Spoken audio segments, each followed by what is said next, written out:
마가복음 11장 27절부터 33절까지 말씀. 그들이 다시 예루살렘에 들어가시니라. 예수께서 성전에 거니실 때에 대제사장들과 서기관들과 장로들이 나와 이르되 무슨 권위로 이런 일을 하느냐, 누가 이런 일할 권위를 주었느냐. 예수께서 이르시되 나도 한 말을 너희에게 물으리니 대답하라. 그리하면 나도 무슨 권위로 이런 일을 하는지 이르리라. 세월의 세계가 하늘로부터냐 사람으로부터냐 내게 대답하라. 그들이 서로 의논하여 이르되 만일 하늘로부터라 하면 어찌하여 그를 믿지 아니하였냐 할 것이니 그러면 사람으로부터라 할 것이나 모든 사람이 요한을 선지자로 여김으로 그들이 백성을 두려워하는지라. 함께 했습니다.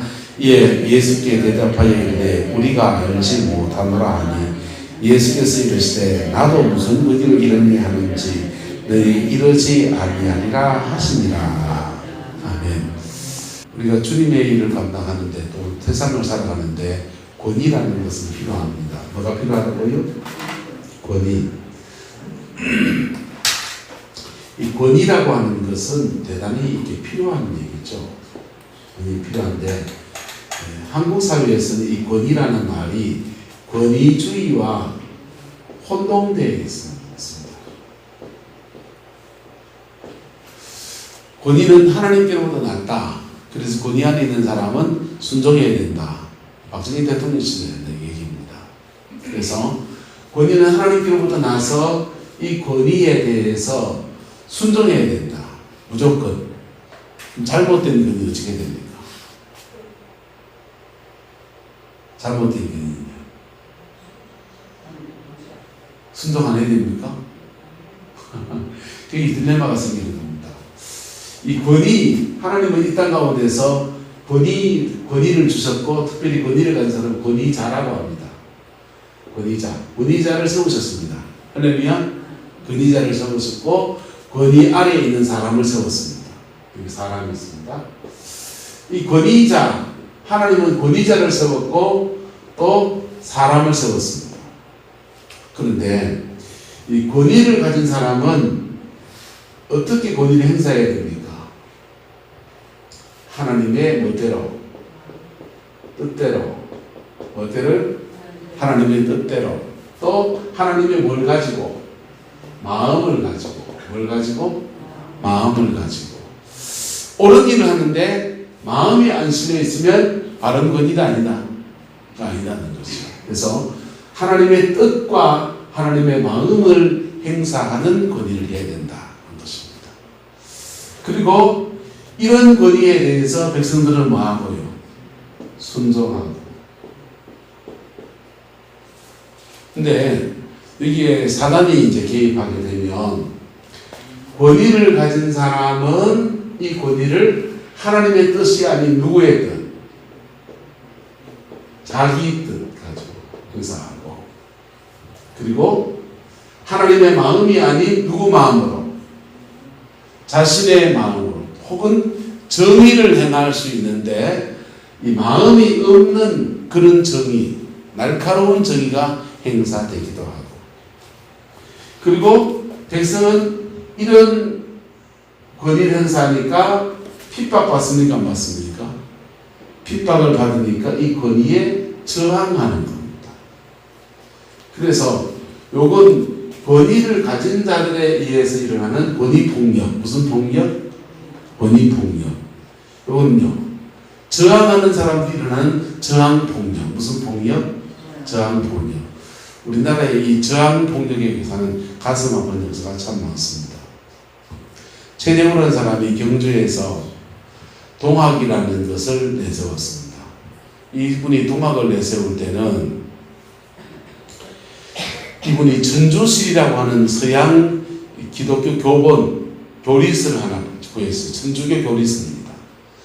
천주실이라고 하는 기독교 교리서를 하나 보고 난 뒤에 탐복을 했어요.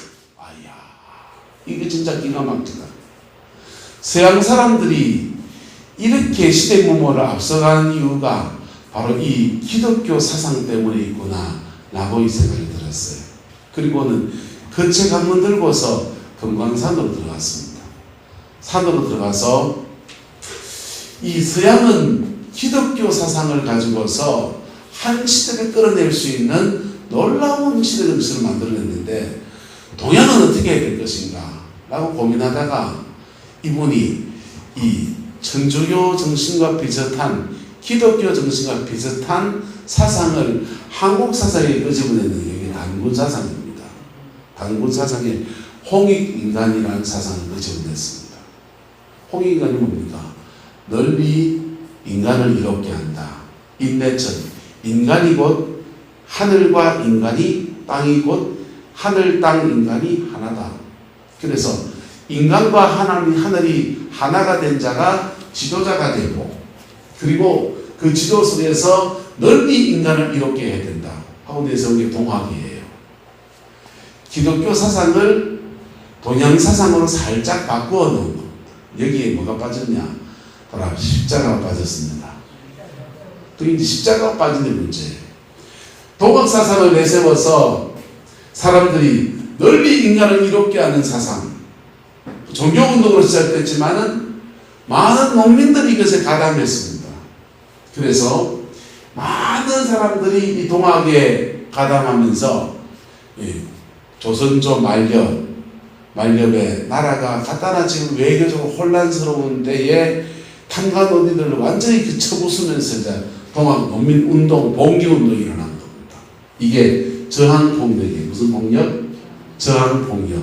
저항폭력이 일어나니까 사람들이 단순하게 생각한 겁니다. 그렇게 국민들이 들고 일하면 나라가 바뀌지 않겠나 생각했습니다.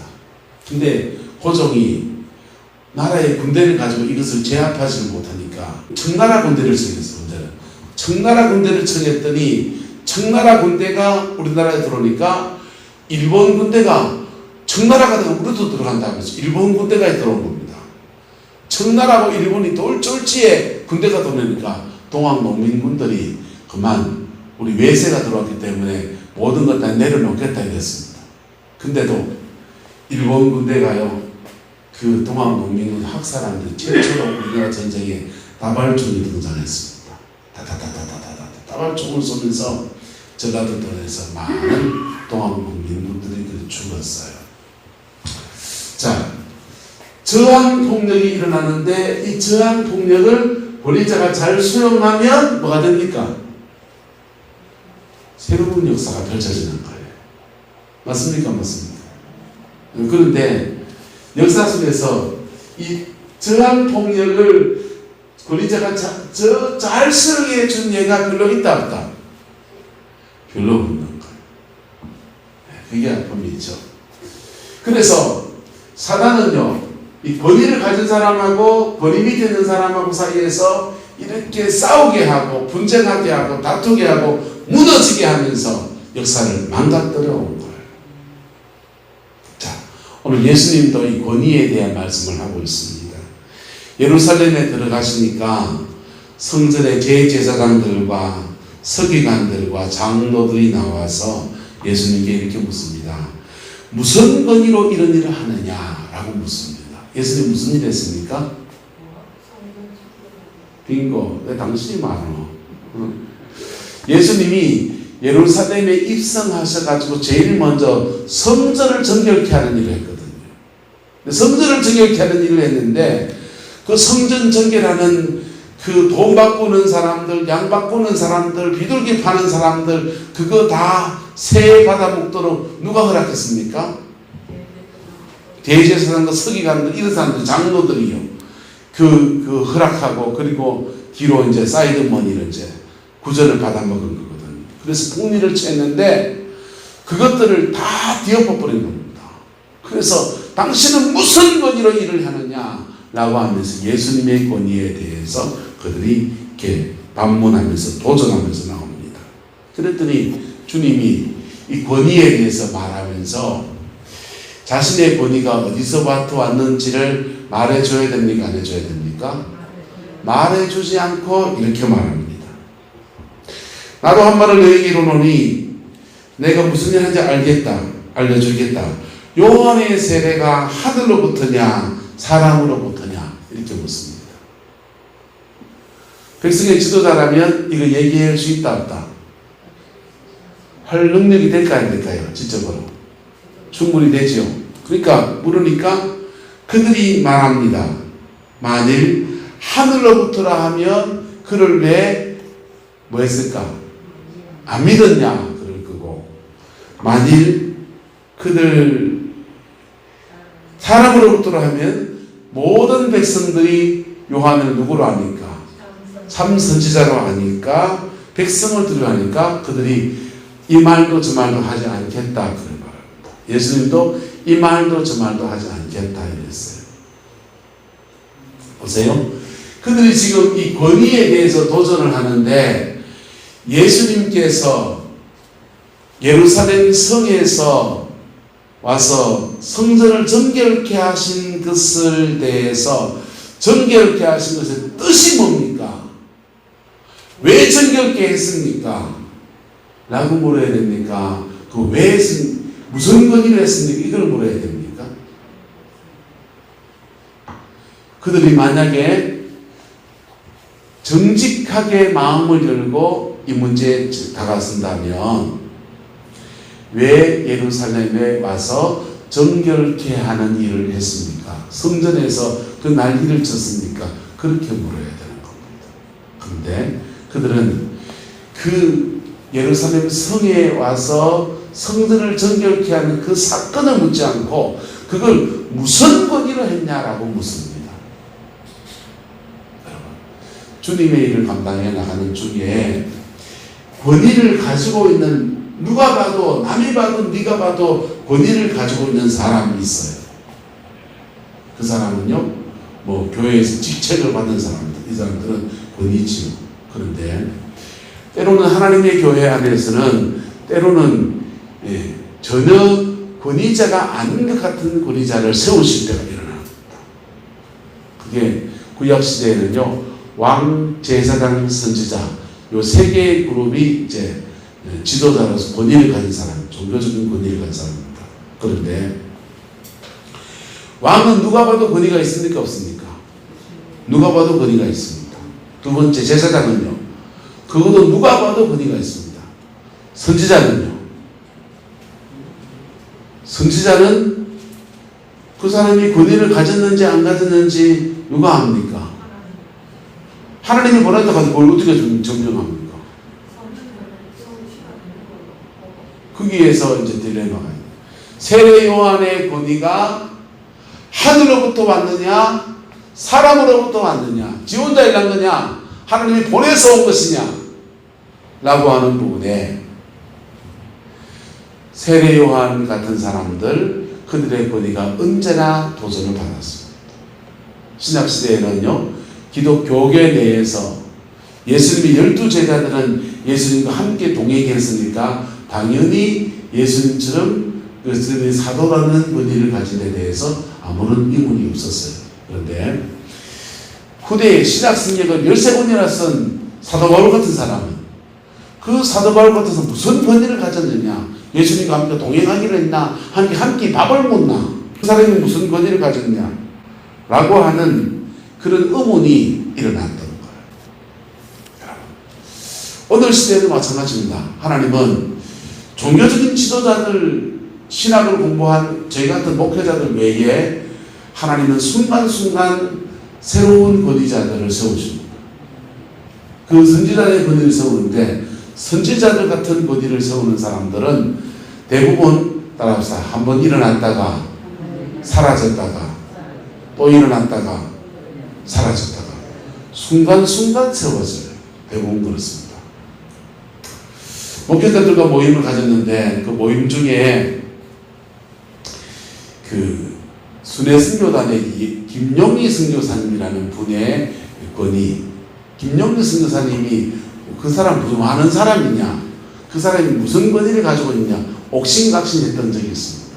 우리 평북도 신찰에 영남시장 모임에서 어떤 목사님 한 분이 그 김용희 선교사, 그 사람 뭐 하는 사람이에요 하면서 말을 시작한 거예요.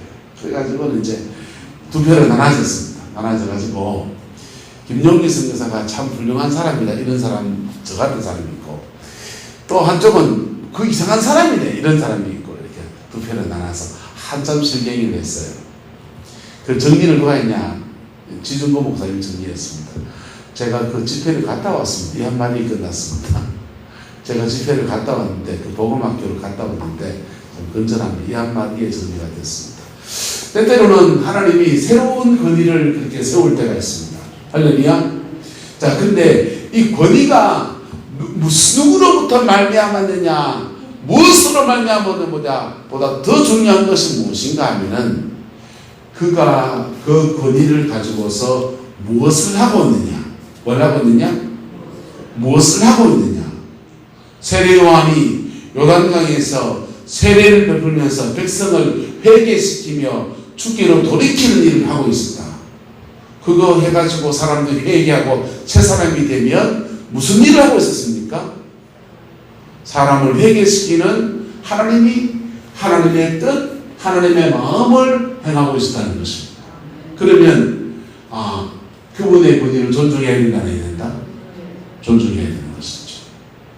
근데 예수님께서 성전을 정결케 하신 일이 무엇이냐? 왜 그것을 했느냐? 무슨 마음으로 그것을 했느냐? 그것에 대해서 의문을 가져야 된다, 안 가져야 된다? 가져야 되고, 그리고 예수님이 그냥 했습니까? 예수님에게 하나님이 함께 하시는 이 권위의 옷이 이미 입혀져 있습니까? 입혀져 있잖아요. 죽은 나사로를 살리고, 사람들을 회개시키고 새롭게 하고, 하나님의 함께 하심의 표징이 수없이 많이 나타났기 때문에 그들에게, 예수님에게 당신의 권위가 무엇이냐? 라고 묻는 것은 사실은 가당치 않은 겁니다. 당신의 권위를, 하나님의 권위를 그렇게 주셨는데, 그 권위를 가지고 왜 성전에 와서 채찍을 휘두르고 양떼를 얻고 비둘기 파는 자를 쫓아내고 돈상을 뒤엎고 하는 그 일을 하느냐? 요즘 말로 바꿔봅시다.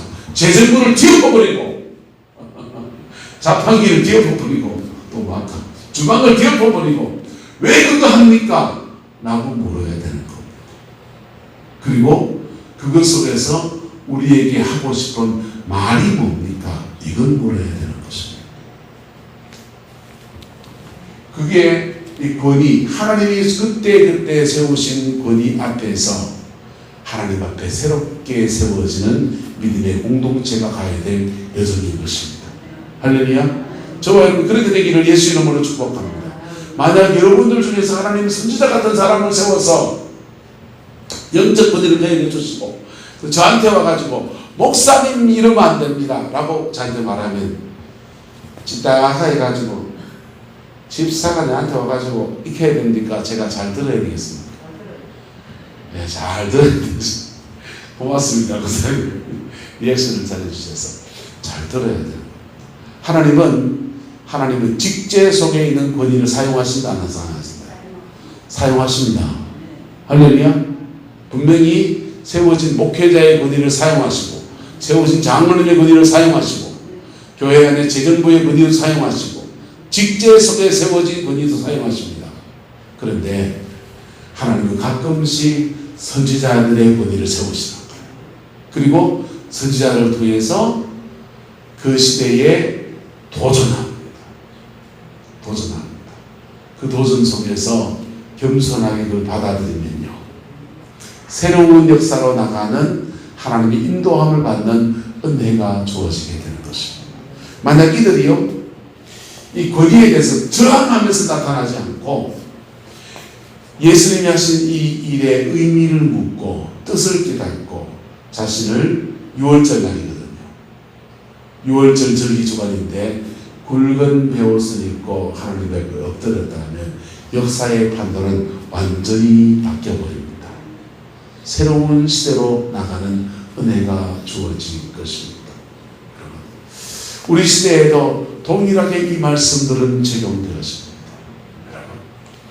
직제 속에 있는 권위든지 하나님이 순간순간 세우신 권위든지 간에 권위를 가진 사람은 하나님의 뜻을 성취해야 되고, 그 뜻 안에 하나님의 뭐가 담겨 있어야 된다? 마음이 담겨 있어야 된다.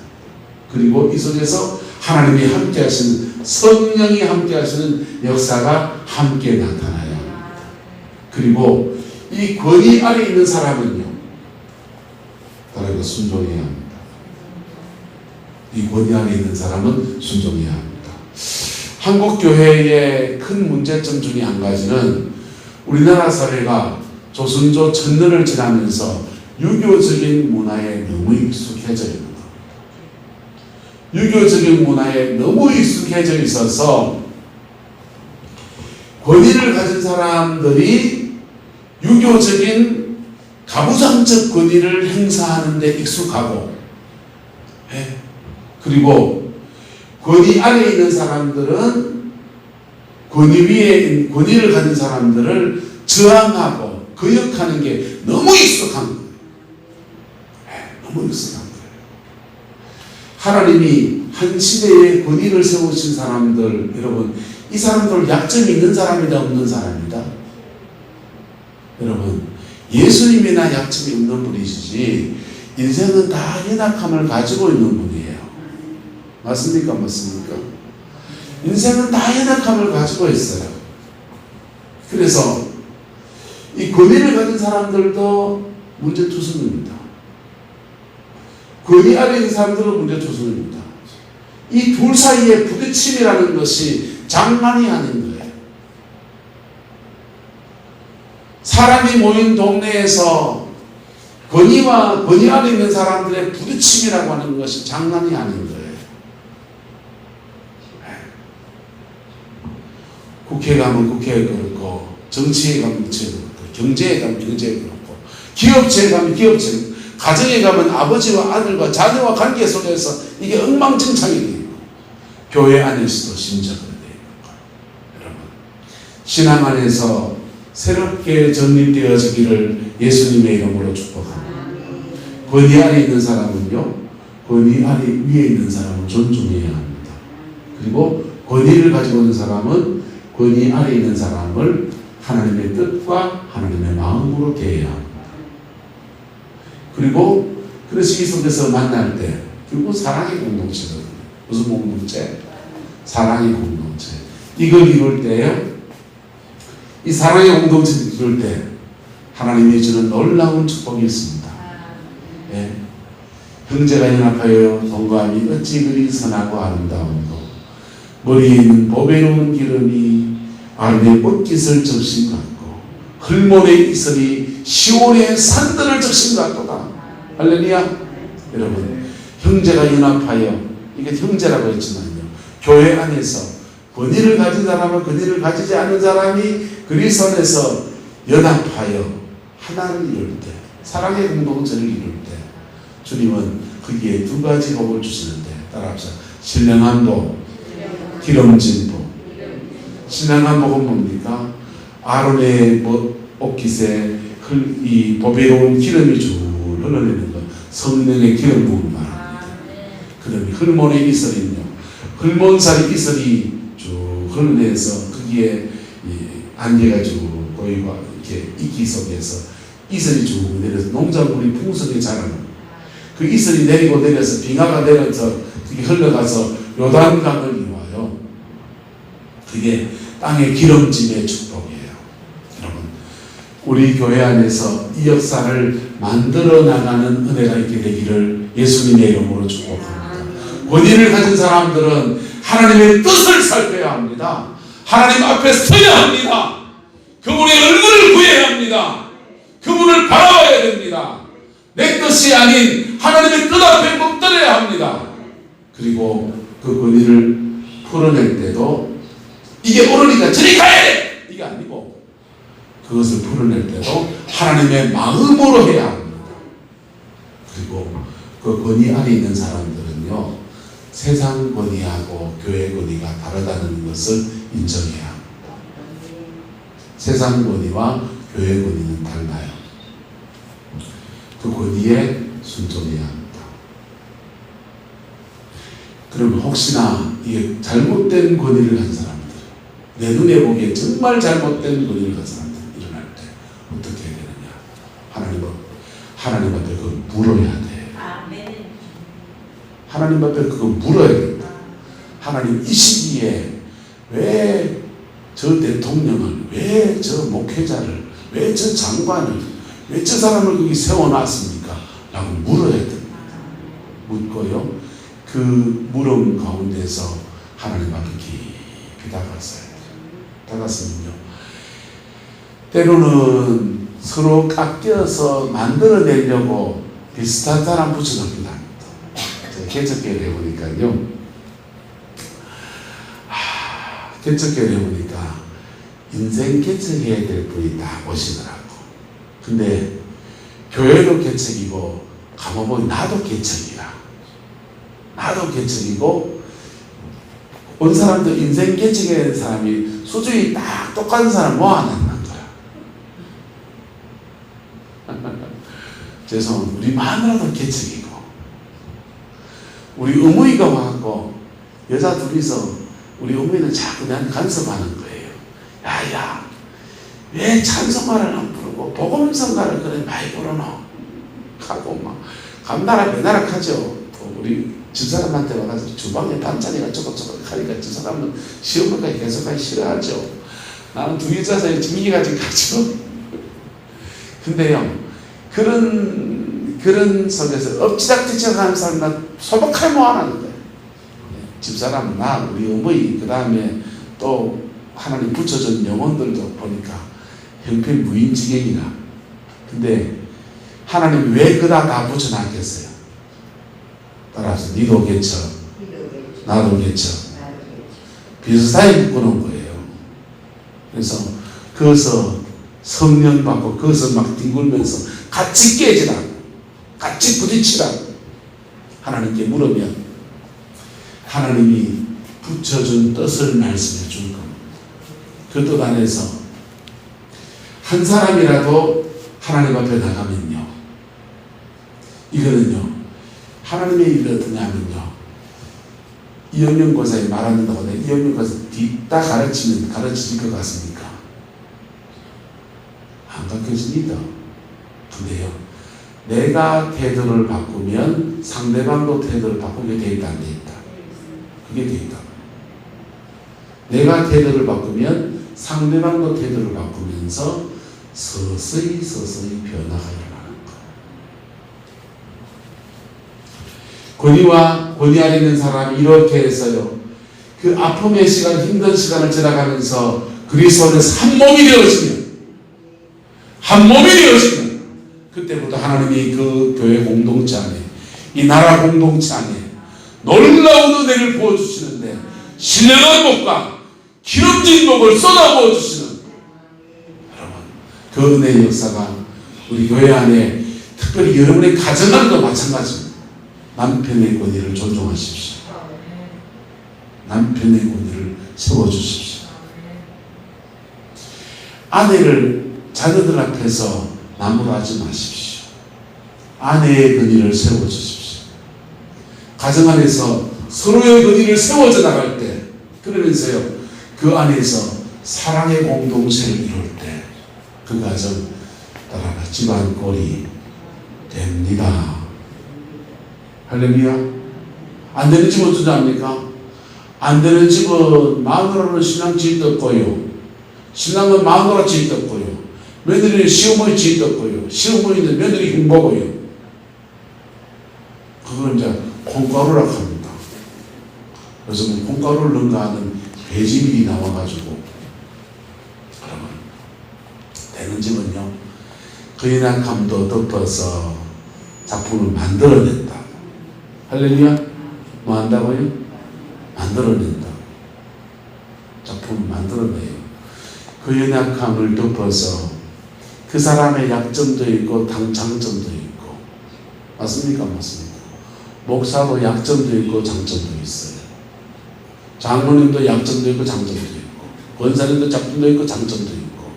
약점은 세워주고, 약점은 보일의 피로 덮고 내가 또 커버해 준다 하고, 장점은요 세워줘서 사랑의 공동체를 만들어내는 것입니다. 여러분, 목사가 설교를 잘하면 좋지요. 여러분, 설교를 잘하는 거가 목회의 가장 최고는 아니에요. 제가 목회자들 보니까 부산에 수요일에 정필도 목사님 계셨는데 은퇴하셨어요. 정필도 목사 설교 잘 못해요. 설교 잘 못해요. 몰라요. 사람마다 다르겠지만, 중심도 다르겠지만, 제가 들어본 설교를 그냥 이렇게 말이 굉장히 유창한 그런 건 아니에요. 그런데 하나님 앞에 이 공동체를 만들어내는 거예요. 성령 안에서 이 공동체를 만들어내는 사람. 그 사람이요, 그리스도의 몸 안에서 풍성한 역사가 일어납니다. 그 은혜가 저와 여러분이 있길 축복합니다. 포항의 장성교회 정목사님 늦게 신앙하셨잖아요. 그리고 그분도 설교가 그렇게 뛰어난 분 아니에요. 근데요, 사랑 안에서 이걸 만들어내는 거예요. 할렐루야. 이걸 만들어내는 거예요. 안 되는 데는요, 약점만 뒤다 공격합니다. 우리 목사님 설교를 못해, 뭐 찬양인들을 못해, 뭘 못해. 뭐 하는 거 따지면 다 많아요. 그 목사님 뭘 잘하는데 잘하는 것도 있어요. 장점은 살리고 약점은 내가 보완해주고, 왜 해주고? 안 해주면요, 나도 깨금발이고요, 기분 적어서도 깨금발이고, 어설퍼서도 깨금발, 다 깨금발로 끼고 있어. 쟤는 어디 갈 수 있는가? 각자 그 깨금발을 모아가지고요, 이 인상을 해가면서 언제나 이루어가는 것입니다. 할렐루야. 우리는 서로 묶여있거든요. 축복합니다. 기도하겠습니다. 좋으신 아버지 하나님, 예수님의 권위에 도전한 사두개인들, 서기관들 봅니다. 주님, 하나님 앞에서 바른 권위를 행사하는 저희들 되어지게 축복해 주시고, 또한 하나님이 세우신 권위 앞에서 우리 비차에 순종하고 비차에 높여줌으로써 하나님의 뜻을 이루어가는 은혜가 있게 축복하여 주시옵소서. 여호와께서 함께해 주시기 원합니다. 예수님의 이름으로 축복하며 기도드리옵나이다. 아멘.